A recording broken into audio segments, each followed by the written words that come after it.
നന്നാടി മക്കളെ.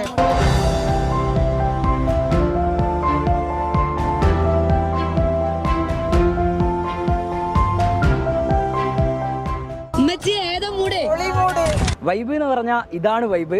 മണാലി യാത്രയൊക്കെ കഴിഞ്ഞ് നബീസുമ്മ തിരിച്ചു വന്നിട്ടുണ്ട്. ഉമ്മ എങ്ങനെയുണ്ടായിരുന്നു മണാലി യാത്ര?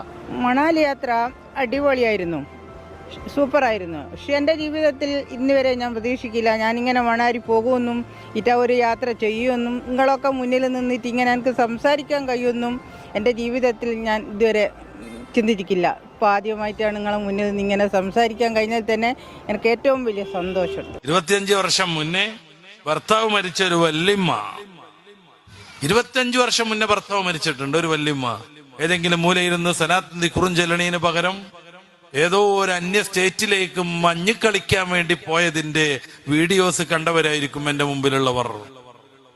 മഞ്ഞ് വാരിങ്ങനെ ഇടുകയാണ് മൂപ്പത്തി.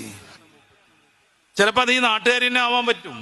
എനിക്ക് വ്യക്തിപരമായി ആരോടും വിദ്വേഷമല്ല.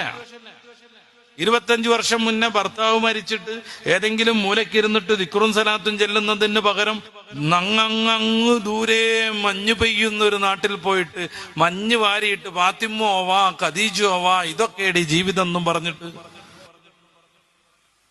ഇതാണ് പ്രശ്നം, ഇതാണ് പ്രശ്നം. പ്രസംഗവും തുടർന്നുണ്ടായ പ്രചാരണവും ഉമ്മയെ മാനസികമായി ഏറെ വേദനിപ്പിച്ചെന്ന് മകൾ ജിഫാന പറയും. പിന്നെ ഈ ഉമ്മാക്കൊരു എല്ലാരും കൂടുന്ന ഒരു വേദികളിൽ പോവാനോ അല്ലെങ്കിൽ ആരോട് സംസാരിക്കാനോ ഇടപഴകാനോ ഉമ്മാക്ക് പറ്റുന്നില്ല. ഇന്നലെ ഇവിടെ ഞങ്ങളുടെ അടുത്തൊരു ബന്ധു മരണപ്പെട്ടിട്ട് ആ മരണപ്പെട്ട വീട്ടിൽ ഉമ്മാക്ക് പോകാൻ പറ്റുന്നില്ല. കാരണം ആടെയുള്ള ആളുകൾക്ക് അറിയേണ്ടത് മരിച്ച ആളുടെ കാര്യങ്ങളല്ല. എന്ത് ഉസ്താദ് ഇങ്ങനെ പറഞ്ഞല്ലോ, ഉസ്താദ് അങ്ങനെ പറഞ്ഞല്ലോ, നിങ്ങളെന്താ അങ്ങനെ ചെയ്തത് എന്നുള്ളതാണ് അറിയേണ്ടത്.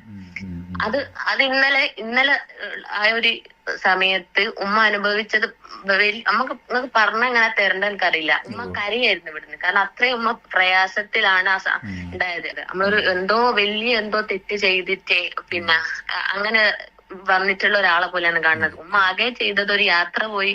ആ യാത്ര പോയ ആ സമയത്ത് ഉണ്ടായൊരു സന്തോഷം. ഉമ്മാക്ക് ഇൻസ്റ്റാഗ്രാമിനെ കുറിച്ചോ യൂട്യൂബിനെ കുറിച്ചോ ഒന്നും അറിവുള്ള ആളല്ല. ആരിഫ് ഹുസൈൻ, ഈ ഉസ്താദുമാരുടെ വീട്ടിലെ പെണ്ണുങ്ങളുടെ